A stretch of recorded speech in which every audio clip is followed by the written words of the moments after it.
y decir absolutamente todo. El primer tema que nosotros habíamos planteado acá en Venite Cuento, yo como profesor de historia y también militante político, planteé conversar un poco sobre el impacto que había sido la Guerra Civil Española en el País Vasco. En general en España, pero en el País Vasco en particular, que es lo que nos gusta o me interesa a mí, que una persona que obviamente conoce la historia también a partir de la política, sucedió allá. El otro tema era Venezuela, el eje del mal, y el otro tema era un poco la política europea con respecto a Rusia y Ucrania. Por eso quería que, si vos querés hablar así, de manera general, por supuesto, sin profundizar cada tema, porque es complicado la Guerra Civil Española, pero sobre todo en España, porque, por ejemplo, mi familia, recuerdo la primera vez que viajé a conocer la tierra de mi abuelo, Echarri de Alanás, me llevaron a una fosa donde tiraban a los vascos republicanos, una fosa común ahí muy cerca del pueblo, y me mostraban donde hay un monumento, y me decían, bueno, esto pasó durante la Guerra Civil Española. Todos aquellos que eran republicanos, vascos sobre todo, esta derecha fascista que existe en España, Falange, franquismo, fascismo, y me mostraban eso. Y después, bueno, por supuesto, viajé y conocí Guernica, y conocemos la historia un poco en general. Pero nos gustaría que vos, que nos cuentes un poco el primer tema para después seguir con Venezuela. Bueno, yo también vengo de una familia, un abuelo era republicano, era nacionalista vasco, los dos enemigos del fascismo. Y efectivamente, la represión en el País Vasco fue durísima. Fue un territorio que ya, o sea, la hazaña fascista también y el aumento del fascismo en España fue porque, como ahora mismo y como siempre hacen, fue contraponer y atacar a lo vasco, a la cultura vasca. No es la política, a la cultura vasca, al idioma, a las tradiciones. O sea, no soportan algo que no sea uniforme, ¿no? Y los catalanes. Los catalanes, que es un pueblo hermano en la desgracia, realmente, porque no tenemos España por el medio, ¿no? Son 600 kilómetros de distancia de uno a otro, pero es un pueblo muy hermano porque hemos sufrido no solo la guerra, la posguerra, lo anterior a la guerra y lo posterior, lo actual también. O sea, el ataque que hay siempre en España del fascismo, la España fascista, y no tan fascista, hacia lo vasco y hacia lo catalán es enfermizo. O sea, es un tema que se lo tienen que mirar más de una vez, porque desde su lógica tampoco se entiende mucho. O sea, le intentan dar una lógica normal y de, bueno, pues si nos consideráis españoles, ¿por qué atacáis un idioma, una cultura, una manera de ser que vosotros consideráis que es española, ¿no? O sea, efectivamente, ellos saben que no lo somos, ¿no? Y los vascos no nos consideramos españoles,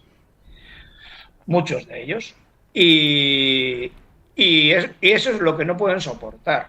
O sea, no pueden soportar hasta el punto de hacerse daño a sí mismos, que también es una historia, es una historia muy complicada, ¿no? y muy lamentable. Es decir, que la manera que tuvieron de atacar al pueblo vasco y de hacer un genocidio, porque aquí se habla mucho de genocidios, atacar un idioma, atacar hasta prácticamente la desaparición del mismo, matar a las personas que lo hablaban, amenazar desde los niños, etcétera, prohibir, o sea, el bando militar que propusieron al entrar llegó hasta el punto de quitar obviamente todos los letreros, los nombres, cualquier mención que estuviese en el idioma vasco, hasta las lápidas. Fueron rompiendo las lápidas de los cementerios de los que estaban enterrados con nombres vascos o en grafía vasca. Con lo cual, la hazaña la hazaña, el genocidio, que prácticamente llevó a la desaparición del idioma más antiguo de Europa, que eso hay que decirlo. O sea, el idioma vasco es un tesoro, pero eso es un tesoro para Europa y para la humanidad. Es, digamos, salvando las grandes diferencias, es el idioma apache en América del Norte. O sea, realmente es el idioma de los europeos que han sobrevivido. Habría otros idiomas, pero este es el único junto con el lapón, que ha sobrevivido a las oleadas de francos, de godos, de árabes, de todo tipo que ha tenido la historia europea. Y este idioma y esta cultura y este carácter, esta manera de ser, vosotros conocéis bien a los vascos, ha habido muchos, hay muchos por allí. Sí. Esta manera de ser es muy particular y es nuestra, será mejor. No diríamos que es mejor que otras, ni peor tampoco, es la nuestra. Por lo cual merece todo el respeto. Lo que no merece es una persecución. Lo que no merece es una persecución, lo que no merece es unos asesinatos en masa, genocidios y una hazaña contra un pueblo. Y eso sí lo ha practicado y lo practica el fascismo. Exacto. Hoy en día, 2024, todavía ves al PP y a Vox que a la mínima su única, digamos, el argumento que sacan con mayor emoción y que les da más votos, por cierto, es el argumento de ETA, de lo vasco, de la cultura vasca, de la defensa vasca, porque los vascos son ricos y nosotros somos pobres, etcétera, etcétera, etcétera. O sea, en vez de intentar asimilarnos, nos intentan destruir. Y efectivamente, bueno, no han tenido suerte. Fíjate si coincidís conmigo, un pueblo, una nación que pierde su lengua, pierde su nacionalidad. Y esto es lo que intentó hacer Franco. Y lo que después... no se escucha. Es que tú, si pierdes el idioma, yo muchas veces cuando la gente viene al País Vasco y se queda un tiempo, digo, intenta aprender el idioma porque el idioma es un decodificador. Tú cuando estás en el País Vasco, estás hablando en castellano y tienes una vida. Y accedes a una parte, una cultura que está allí. Pero cuando sabes euskera, cuando aprendes el idioma vasco, empiezas a decodificar un montón de cosas. ¿Sabes cuando la televisión antes salía el decodificador en la tele y cuando lo ponías veías la televisión? Pues eso es lo que pasa en el País Vasco. El idioma te acerca a una cultura, a una danza, a una poesía, a una manera de ser, a una manera de funcionar y de comportarse de la gente, que solo el castellano no te la da del todo. Con lo cual te abre unas posibilidades de conocimiento, de conocer, de tal, que es muy diferente a tener solamente una lengua del castellano, que bueno, que el acercamiento es más pequeño, digamos, ¿no? Claro. Y el idioma es un decodificador. El idioma, aparte de que da un carácter, y además el idioma vasco es muy bonito, no porque sea así, sino porque es un idioma en el que las palabras, ya he oído más de un video por ahí que lo explica, ¿no? Las palabras son compuestas y tienen significados que no son literales al castellano. O sea, realmente tú puedes traducir del euskera al castellano parte, pero no es una tradición literal. Por ejemplo, corazón se dice bihotza, ¿no? Y bihotza quiere decir dos sonidos, dos latidos. Eso es, y así son todas las palabras en castellano, en euskera. Mi hija, con lo cual se llamaba Maite Ainhoa. Maite querida. Y Ainhoa, como algo, a ver si vos me lo traducís, como golondrina que vuela, que está ahí, ¿no? Un pueblo del País Vasco francés, que no olvidemos que el País Vasco no solamente está en territorio español, hay otras tres... Iparralde. Que son, hay otros tres estados, digamos, que están en Francia, bajo dominio francés, y hay un pueblito muy bonito, precioso, que se llama Ainhoa, que es un pueblito de cuento de hadas, ¿eh? O sea, sí. Es precioso, con las casitas blancas y rojas. Sí, yo estuve. Precioso. ¿Sabes de lo que te digo? Entonces. Sí, claro. Sí. Sí, claro. Una belleza, San Juan de Luz, Peleta, hermosos. No, bonito. El mundo es muy bonito. El País Vasco es bonito. Yo vivo en Venezuela y Venezuela es preciosa, ¿entiendes? O sea, y yo estaba en Argentina y Argentina es preciosa. O sea, que Agustín, el mundo es muy bonito. O sea, tengo una pregunta para vos. ¿Qué hace un vasco en Venezuela? ¿Cómo llegaste? yo me mudé de este país, o sea, por decirlo corto. O sea, yo vine hace 25 años ya por un tema de trabajo. Veníamos aquí un proyecto empresarial y tal. Y al principio empecé a ir y venir.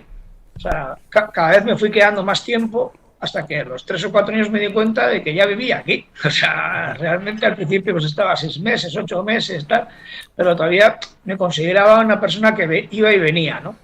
Que mi casa estaba en San Sebastián. Y después a los años ya no fue así, ya me fui quedando y fui entrando. Al principio Venezuela no me gustó mucho, no te creas, ¿eh? Venezuela, yo vine en el año 99, Chávez acaba de llegar. Yo, la pobreza que vi en Venezuela, la miseria, yo le llamaba el cuarto mundo. Vos dijiste en un reportaje que me impresionó al profesor Viñeski, para una radio de acá de la provincia de Buenos Aires, que vos estabas en el hotel, había llegado muy poco, y te encontraste con una pobreza que rodeaba el hotel, con chicos muy pequeños jalando pegamento, y que eso era la Venezuela antes de Chávez. Claro, es que ¿por qué llegó Chávez? Es que la gente habla de lo que le cuentan también, y el relato que le están contando, ¿no? Y hay mucha gente que va contando un relato como si Venezuela fuese maravillosa hasta que llegó Chávez, y no, perdona, o sea, Venezuela estaba en el piso, pero en el subpiso quinto, ¿eh? Sí. Por eso llegó Chávez, si no, un Chávez no llega a Venezuela, ¿eh? Claro. Vosotros ahora mismo con Argentina, pero voy a seguir con Venezuela. Venezuela estaba, después de las políticas neoliberales y del fracaso que tuvo todas estas políticas pro-yanquis, que lo que hicieron fue beneficiar y poner el petróleo barato para los yanquis, dejando al país sin el recurso más preciado, que es increíble que haya, vosotros sabéis bien, una oligarquía y una burguesía tan cipaya y tan vendepatrias que sea capaz de reventar su propio país para beneficiar a otro en el que viven, ¿eh? O sea, había 300.000 familias venezolanas en Miami, ¿eh? Los que levantaron Miami a punta de talonario fueron los venezolanos en los años 80, ¿eh? O sea, eso también para dejarlo claro. Pero ellos vivían aquí, no les importó reventar el país. No les importó reventarlo, pero hasta los cimientos. Y ahí es cuando llegó Chávez. Claro, es que Chávez llegó con un país destruido. Y yo lo vi, no me lo han contado, no es que lo he leído. Es que a mí no me gustó Venezuela, lo que me venía diciendo yo. El primer y segundo año que vine aquí, a mí Venezuela no me gustó, porque esto en el País Vasco no existe. O sea, yo venía del País Vasco y venía que cuando nos referimos a pobres, nos referimos a otro tipo de pobres, ¿eh?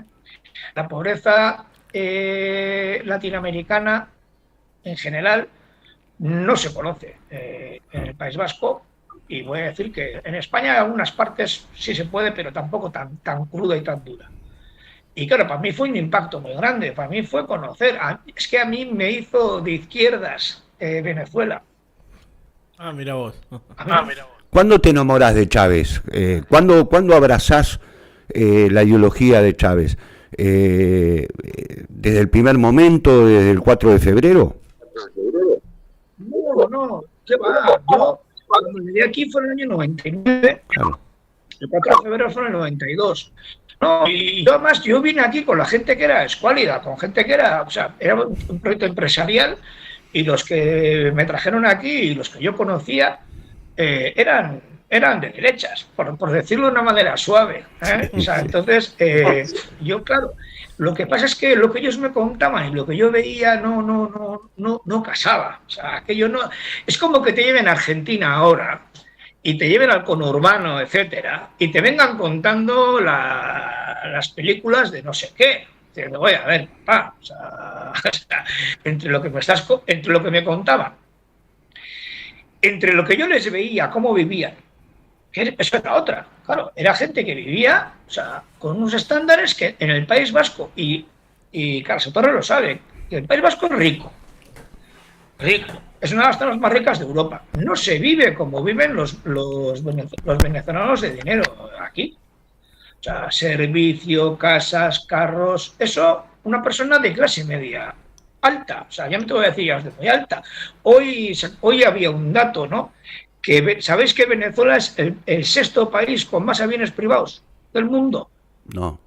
El primero es Estados Unidos, primero es Estados Unidos, ¿qué tal? Creo que el quinto es Alemania y el sexto es Venezuela, por delante de Inglaterra, de Canadá, de no sé qué tal, y todos los demás.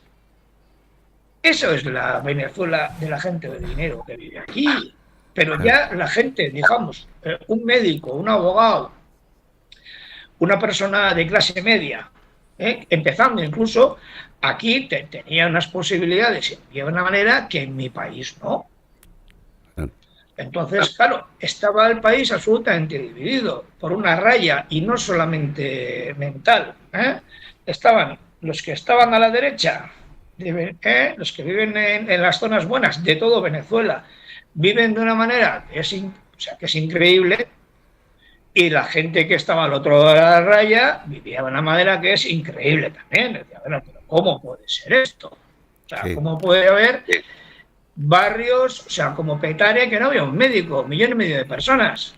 Mira, Agustín, quiero agregar una cosa a lo que vos decís. Allá por el año 16, 2016, en uno de los viajes que hice a Venezuela, que fui 5 veces, fuimos a comer a un restaurante vasco en el Ávila, Paquea, que una vez te puse que te había invitado y que no habías venido. Y me dijiste, pero si yo no lo leí, no me enteré. Y fuimos un grupo de amigos, entre ellos había un chico joven que ahora se recibió de ingeniero, que vive en una zona humilde de Venezuela, en Caracas, y estaba sentado ahí, habíamos reservado un lugar separado del restaurante, ahí como... Bueno, vos lo conocés al restaurante, has ido. Y había camionetas 4x4 importantísimas ahí. Y se acerca un venezolano y lo ve a este chico amigo de mi hijo, amigo nuestro, mucho más joven que mí.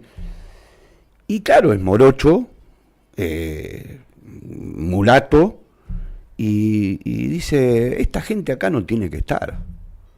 ¿Qué hace esta gente acá?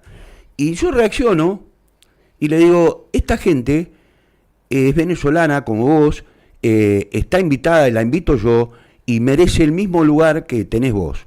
Me enojé mal, digo, esto termina mal. Y no, se dio media vuelta y se fue, pero hizo la discriminación más racista que nunca había visto en mi vida. No me había tocado presenciar una actitud tan de separar. Vos acá en este lugar no podés estar. Racismo. O sea, aquí en los boliches, por ejemplo, ¿no? Por el mundo, en general, los que me he encontrado en el País Vasco, hay boliches que te cobran la entrada. O sea, el acceso al local es si pagas la entrada o no pagas la entrada, ¿no? Si conoces al portero, no pagas. No. Aquí, como las de Hollywood, lo ponen delante y solo pasa que ellos consideran, si tú eres negro, mulato, no sé qué, tal, o no les cuadran tus pintas, es que ni pagando ni nada, o sea, tú no pasas. De hecho, la gente de color, o sea, los que no eran blanquitos y los guays no pasan, y eso es así. O sea, eso es así. El gobierno de Chávez, estas cosas son las que les joden de verdad, porque el gobierno de Chávez realmente puso una ley contra la discriminación y tal, que bueno, que realmente se cumple de cierta manera, ¿no? Pero en su espíritu siempre han sido muy clasistas, muy clasistas, o sea, pues así, que es la otra cara del racismo, ¿no? O sea, Sí, realmente, ¿quién tiene el dinero en Latinoamérica? ¿No? O sea, cuando hablamos de Argentina, para ponerlos en vuestro espejo, ¿quién tiene el dinero en Argentina? Si vas a para que me hagas una idea, aquí está el Country Club en Caracas, hay varios Country Clubs, que es como si fuese la rural, ¿no? En Argentina. O sea, los que están en la rural, ¿quién son? Pues los que están en el Country Club aquí, igual. ¿Y quién entra en la rural y quién no entra? Es que es lo mismo. Es que, entonces, claro, Venezuela estaba dominada por esta gente que muchos... Aquí hay una cosa muy típica también. Conoces a una persona, no, yo soy italiano, o español, o sí, no, no, yo nací aquí, naciste aquí, sí, y mi padre también nació aquí, o sea, porque su abuelo era italiano, el tipo dice que es italiano, o que es vasco, o sea, todo menos venezolano. Claro. ¿Entiendes lo que te digo? Sí, claro, sí. Porque ellos, que no han visto Italia en su puta vida, ni Italia, ni Francia, ni el país donde sean sus abuelos, que más da, ellos no se consideran todavía venezolanos del todo. Entonces, hay cosas que sí, cosas que no. Aquí cuando llegó Chávez, el 30% de la gente no tenía cédula. Un montón. O sea, cuando nació no le inscribieron, no estaban inscritos, no tenían. Con lo cual, tú sabes, o sea, tú puedes ser pobre en un país y puedes ser muy pobre, pero no ser ciudadano en tu país. Claro. O sea, no poder tener un contrato de trabajo, no poder tener una escritura a tu nombre, no poder tener, o sea, el acceso a la seguridad social, a la pensión, al Estado, ¿no? Que significa que cuando tú naces te inscriben y cuando tú tienes una edad te dan una cédula. No, eso, el 30% de las personas de este país, 1 de cada 3, no tenían cédula, tampoco votaban. Claro, en principio los derechos pasa por los documentos. Te hago una consulta, Agustín. ¿Por qué Venezuela tratan de mostrar a Venezuela ante el mundo como un país caótico y inviable? Sí, el eje del mal. No sé. El eje del mal. Venezuela está mucho mejor que Argentina, pero incomparablemente mejor que Argentina. O sea, las calles de Venezuela, tú viniste en el 2016, si vienes hoy, te das cuenta, los supermercados llenos, están trayendo carros. Por decirte un dato, o sea, en estas cosas económicas me gusta decir datos, ¿no? O sea, hace 2 años se vendieron 200.000 motos. El año pasado se vendieron 450.000 motos. Este año se cree que va a acabar el año con 900.000 motos vendidas. O sea, esa es la progresión económica en 3 años. Claro. Y el consumo de carne, el consumo de pollo, el consumo de harina, el consumo de todo se ha duplicado, está subiendo de manera exponencial. El viernes tuve una reunión con un empresario de aceites, estamos aquí haciendo una operación y tal, y él me iba contando todo lo que es los incrementos que hay de este año, y se supone que el tercer trimestre va a ser mejor. O sea, Venezuela está creciendo al 8,40% el primer trimestre, 8,78% el segundo trimestre, y seguramente va a acabar el año en unas cifras espectaculares, que ya lo son. O sea, que ya venía en crecimiento también en el año 2023, muy importante, y empezó un crecimiento en el 2022. Eso quiere decir que tú cuando vas a la calle, la gente consume. Porque la gente están hablando falsamente, no, es que el sueldo mínimo. A ver, nadie que trabaja en Venezuela por menos de 250 a 300 dólares. Ponte a buscar. Agustín, explícame esto porque es una duda. Es una duda. Yo fui en un momento durante varios años a Venezuela donde había una altísima inflación y había como una especie de enfrentamiento con el dólar today, con el cambio negro, con todo esto. Hoy Venezuela, yo no quiero utilizar este término, se dolarizó porque hay como tenemos en Argentina, ¿no? Y Cristina cuestiona tanto, esto de un país que es bimonetario y que es un problema. El dólar vale mucho, el bolívar vale poco. ¿Cómo es esto de volver a dolarizar o que el dólar sea la moneda la cual resolvió el problema inflacionario? Me parece un toque liberal eso. Sí, y mira, muchas veces la ortodoxia te lleva al fracaso. Y estas cosas, al final, hay que solucionarlas de una manera pragmática. El dólar sea, ellos consiguieron un mecanismo para reventar el bolívar. Y lo consiguieron. Claro. Consiguieron un mecanismo con una página, con un tal, que todos los días te duplicaba, como pasa en Argentina, pero a lo bestia, ¿no? Y la manera que al final fuera efectiva es decir, bueno, vamos a dolarizar el país, pero solamente en los precios, porque después realmente hoy en día el 70% de lo que se compra y lo que se vende se compra en bolívares. Hay un 30%, el dólar ha ido bajando, pero durante un momento, ¿qué ha pasado? Que la referencia de precios es en dólares. Porque la referencia de precios, al ser en bolívares y al subir todos los días, los comerciantes ponían en el precio que le daba la gana. Y realmente el consumidor no sabía muy bien en bolívares si esto valía 12.000 bolívares ayer y hoy vale 15.000 respecto a otro que está en el mismo stand, ¿no? Al dolarizar, por lo menos la referencia de los precios, tú sabes que esto vale $4 y que el que está al lado vale 3,8. Y esto es muy curioso. Se paró la inflación. Se paró la inflación porque no hay inflación en dólares, o es muy pequeña, y de repente empezaron a bajar los precios. Empezaron a bajar los precios porque, por ejemplo, una Coca-Cola valía 4, yo he llegado a pagar hasta $5 una Coca-Cola de 2 litros en Venezuela. Ahora mismo están sufriendo para vender las Coca-Colas y la están poniendo a 1,80 en los 2 litros, porque ha salido un nuevo competidor chino, que es Blue, que es el número 1 del mercado. Y ahora Pepsi y Coca-Cola, que también ha pasado, o sea, ahora están bajando los precios, o sea, yo estoy viendo la Coca-Cola ahora a 1,50 en los supermercados. No hay por bajar precios. ¿Por qué? Porque la referencia de precio en dólares queda ahí en la mente y el consumidor diferencia mucho mejor que cuando son unas cifras que se van moviendo todos los días. Entonces, eso ha ayudado realmente a la economía venezolana en un ejercicio de pragmatismo. Porque realmente el bolívar no es una moneda que se intercambie en el sistema monetario internacional. Con lo cual, tú para importar necesitas tener dólares. Claro. Si yo quiero traer de Argentina un barco de soja, tengo que pagarlo en dólares. Con lo cual, tengo que conseguir aquí los dólares para traerme la soja de Argentina. Cuando digo la soja, digo los carros de China o cualquier cosa, porque el bolívar hasta ahora no era una moneda que se podía intercambiar en el mercado internacional. Ahora vienen los BRICS, estamos todos expectantes con lo que viene a pasar, con lo que puede ser una gran revolución en el mercado. Pero hasta ahora era así, con lo cual el gobierno hizo muy bien en ser pragmático y bueno, pues mira, pues es el dólar. Yo hubiese ido más por el yuan, cada uno tiene una idea, ¿no?, de cómo hacer las cosas, pero ha funcionado. Sí, nosotros nos hemos perdido el BRICS acá, hemos dejado pasar la oportunidad, yo creo que era una oportunidad muy, muy importante y bueno.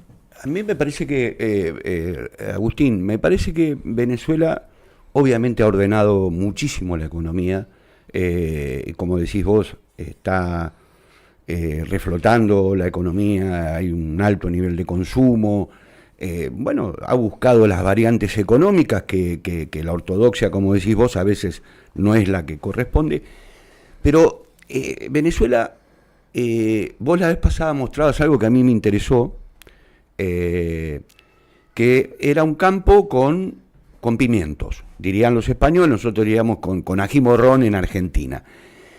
Ese desarrollo agroindustrial, que es fundamental para Venezuela, para dejar, no de lado, por supuesto que no, porque es el país con más petróleo en toda Latinoamérica y que tiene un potencial enorme en ese aspecto, pero no únicamente centrado en la riqueza que le puede dejar a un país el petróleo, porque eso a Venezuela tampoco, me parece a mí, ha sido una política exitosa cuando vos no difurcás o abrís esto que también Venezuela tiene, que es el campo, la tierra, industrializar, darle valor agregado al pimiento, envasarlo con una fábrica. Digo, ¿esto se está dando en Venezuela o está en desarrollo y esto se está pensando y se está analizando? Porque Maduro lo viene diciendo hace mucho esto. No, el desarrollo es total. Y te voy a dar los datos. Ya el año pasado el 97% de los alimentos del país se producían en Venezuela. En este año ya Venezuela ha empezado a exportar alimentos. Mira vos. Ha empezado a exportar, por ejemplo, que le llaman frijol chino, tal. O sea, ya... ¿Por qué? Y este año veía todavía las cifras de incremento de la siembra del maíz, de la siembra de varios rubros, que bueno, que son unos incrementos importantísimos respecto al año pasado. O sea, estoy hablando del 20% más, o sea, con lo cual ya son cosechas que ya venían muy bien, con lo cual Venezuela, y yo lo vi cuando yo planté, pues teníamos una finca familiar de un amigo y bueno, hicimos una inversión ahí en pimientos, etcétera, después se plantaron otras cosas, ahí vamos con esa historia, ¿no? Sí. A nivel familiar, de unos amigos, íbamos haciendo. Pero yo veía ya el año pasado el incremento en inversiones, o sea, tú ibas por Lara, si me entiendes, sí. Ibas por Lara, que son llanuras y tal, y estabas viendo la construcción de silos, o sea, todo lo que es, antes eran campos con ganado, ahora venga, estaban sembrando, o sea, había una movida económica en el tema agrícola que ya la estabas viendo y que hoy se está viendo. Hoy en día Venezuela prácticamente importa muy poquitos alimentos, los que no se pueden, aceite de oliva, cosas que aquí no hay, sí. Pero las cosas que son importantes, o sea, ganadería, la carne está baratísima aquí. ¿Es buena? O sea, ¿como en Argentina? Es muy buena. Aquí la carne es buena, o sea, la carne es buena. Es una carne sin bala. Argentina está en el campo, aquí llueve, o sea, lo bueno que tiene Venezuela es que, joder, es que tiene... ¿Sabes que eso fue una decisión política, no? Sí, claro. ¿Sabes que hubo un ministro aquí en los años 60 que dijo, nosotros ¿por qué tenemos que producir? Si nosotros exportamos petróleo y con el petróleo compramos lo que nos haga falta. Y entonces abandonó el campo. Fue una decisión ministerial, no fue una casualidad. Por eso toda la gente del campo tal se vino a las ciudades, que se vino viviendo como el conurbano, a las chabolas, de mala manera. Ahí vienen las canciones de estas años 70, ¿no? Los techos de cartón, etcétera, que realmente tú lo veías. O sea, esos millones de personas tirados como si fuesen basura realmente, ¿no? Alrededor de las ciudades, sin ningún tipo. Eso fue una política de Estado. Sí, sí. Eso fue una política de Estado. O sea, con lo cual el Estado venezolano, su Estado venezolano, el Estado de la derecha, lo tenía muy claro, como lo tiene ahora. ¿Para qué vamos a invertir? Si nosotros tenemos la gallina de los huevos de oro, tenemos el petróleo, todas las familias estas de los dirigentes que están aquí de la oposición, todas estaban vinculados al petróleo. De eso te quería hablar, Agustín. Agustín, pregunta. Venezuela tiene un petróleo muy crudo, que creo que no sé si el único lugar o la mayoría del petróleo va a Estados Unidos, donde se puede refinar, y es por eso, ¿no?, el ataque tanto a Venezuela. Yo te escuchaba en una nota vos que por qué no lo atacaban ¿por qué no ponían tanto el eje en la mirada en Paraguay y en Uganda y la ponían en Venezuela? Porque Venezuela tiene tiene recursos como para... Pero él decía algo más importante todavía. ¿Cuál? Que esas refinerías, y él le llama, bueno, nosotros le llamamos estaciones de servicio en Argentina, son venezolanas. Estados Unidos se las robó, como le robó el oro que está en Inglaterra. Es decir, por decisión, cuando pusieron a Guaidó ahí en una plaza arriba de un cajón de manzana y se autoproclamó presidente. Me gustaría que vos expliques eso, porque en ese reportaje vos explicás muy bien cómo Estados Unidos se apropió de las refinerías venezolanas, de las estaciones de servicio. O sea, mira, Venezuela no solo tiene un tipo de petróleo. Venezuela tiene muchos tipos de petróleo. En el lago de Maracaibo es un petróleo ligero. Venezuela es un pozo de petróleo en sí misma, ¿no? Y hay muchos tipos, depende de las zonas. Pero hay un petróleo que es el de la Faja del Orinoco, que es la mayor reserva mundial de petróleo, es un tipo, que es un petróleo extrapesado. Sí. Que estos para que veas lo vendepatrias que son, hijos de puta, y lo voy a decir así con todas las letras. Nos encanta. O sea, nos encanta. Tú sabes que cuando llegaron aquí, Chávez descubrieron, primero no tenían puestas las reservas, no habían investigado las reservas, o sea, no sabían lo que había ahí. Porque los gringos sabían, pero no lo decían. Entonces Chávez fue, hizo el trabajo, se gastó miles de millones y se comprobó las reservas comprobadas de petróleo. Resulta que estos decían que no era petróleo, que era bitumen. O sea, con lo cual el contrato que tenían con el gobierno venezolano ni siquiera era de petróleo, porque así no les pagaban las regalías, así no les pagaban los pequeños impuestos que entonces les hacían pagar. O sea, ni eso. Decían que eso era una especie de carbón, bitumen. Eso no era petróleo. Resulta que cuando llegó, ¿cómo que no es petróleo? Pero no es que es el superpetróleo. Claro. Porque hay petróleo ligero, el petróleo de Shale Oil, esto que están hablando ahora, ¿no? De lo que hay en Argentina también. Es un petróleo, este petróleo que es de... lo están pinchando y tal. Sí, que Vaca muerta. En Vaca muerta, sí. Tienen que romper la roca. Es un petróleo muy ligero, es un petróleo que no vale para todo, ¿entiendes? Con lo cual hay que mezclarlo para hablarnos, para entendernos, es como si fuese leche desnatada. O sea, es leche, pero es desnatada. Después está la leche normal y después está la crema, ¿no? La crema. Pues el petróleo venezolano es crema. Tanto que hay que mezclarlo con el otro. O sea, lo mezclan con el otro para darle a otro propiedades, APIs, grados APIs, o sea, todo lo que en el petróleo, ¿no? Los grados tal, para darle consistencia. Realmente, para desgracia de los gringos, los únicos que tienen este petróleo son 3 en el mundo. Son los iraníes, los rusos y los venezolanos. ¿Entiendes? Entonces, claro. Qué mala suerte. Tú fíjate que en la propia guerra de Ucrania le siguen comprando petróleo a Rusia. Claro. Que es Ural, es un petróleo que se llama Ural 17. Y ese petróleo lo siguen comprando los gringos a Rusia todos los meses. Porque sin eso no funciona. Es que sin eso no funciona hasta el punto de que las refinerías todas en el mundo tienen una dieta. No cualquier refinería puede refinar cualquier petróleo. Las refinerías se diseñan para tratar determinados petróleos con unos grados API, con grados de azufre, etcétera. Bien, el petróleo venezolano, como todos, tiene un tipo de petróleo. Entonces, las refinerías que estaban en Estados Unidos las tenía 4 refinerías, son de Citgo. Citgo es una empresa de PDVSA.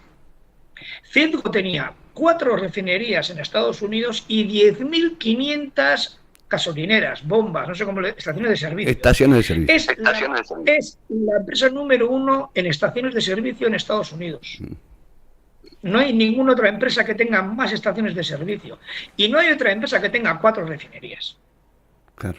Entonces, es fundamental. Claro, porque Venezuela no vendía petróleo a Estados Unidos, sino que Venezuela llevaba el petróleo a Estados Unidos, lo refinaba y lo vendía a sus gasolineras. O sea, que era otro negocio muy superior. ¿Qué pasa? Han venido a robarse.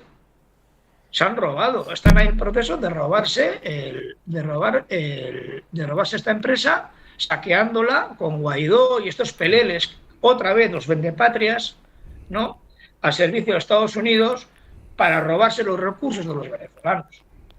Claro. Entonces, esto es lo que está sucediendo ahora mismo.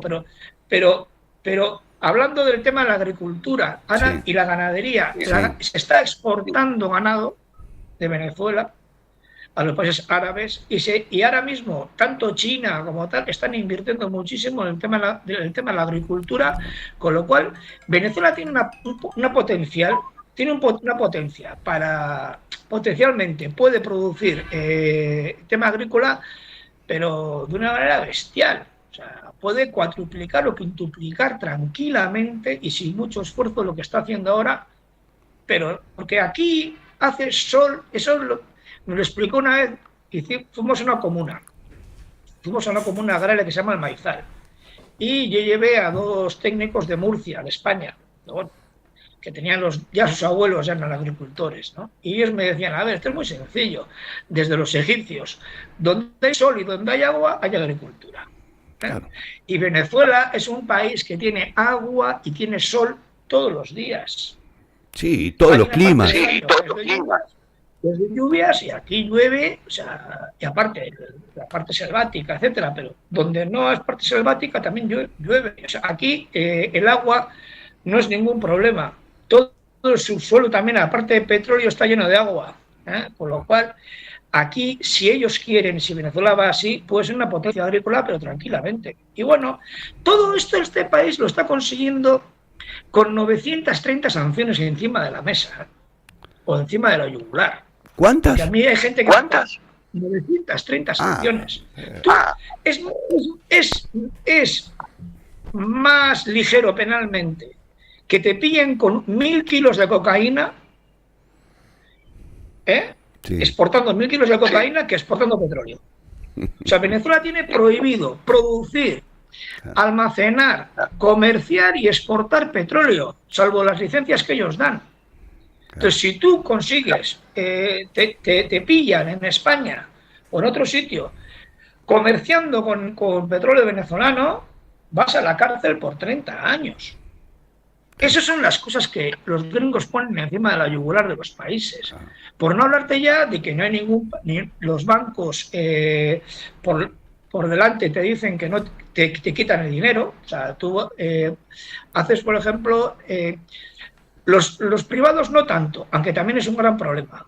Pero el dinero público realmente, si el Estado venezolano quiere comprarle un barco de soja a Argentina, los bancos directamente se quedan con el dinero, pero los bancos son intermediarios. Uno aprende de banca también con estos desgraciados, ¿entiendes? Tú cuando haces una transferencia, yo te mando a ti una transferencia, y yo te mando una transferencia a mi banco interna desde el País Vasco, y a ti te llega una transferencia. Bueno, ¿tú crees que es así? No, no es así. Hay 20 bancos en el mundo, 10 o 15, que son los bancos intermediarios. Todas las transferencias del sistema SWIFT pasan por esos bancos. O sea que mi banco en la cucha lo manda al JP Morgan, y el JP Morgan lo manda al banco tuyo en Argentina. Ahí en esa mitad, si tú tienes una sanción, un bloqueo, lo que sea, se quedan con la pasta. Con lo cual, uno aprende también. Por eso en las transferencias, uno va al banco y dice, no. Hay 20 bancos, 15 bancos que controlan todas las transferencias mundiales de los SWIFT. Y eso, evidentemente, si te cortan ahí, te cortan la posibilidad de una persona privada. Yo ahora, para comprar un barco en Argentina, no puedo mandar dinero de Venezuela.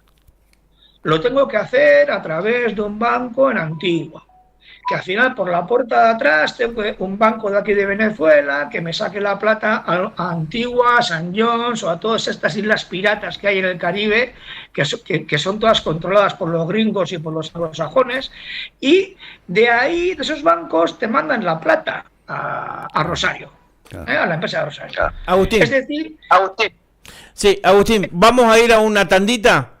Vamos con el primer tema y enseguida volvemos. Queremos seguir charlando, ¿eh? Seguimos charlando, un gusto.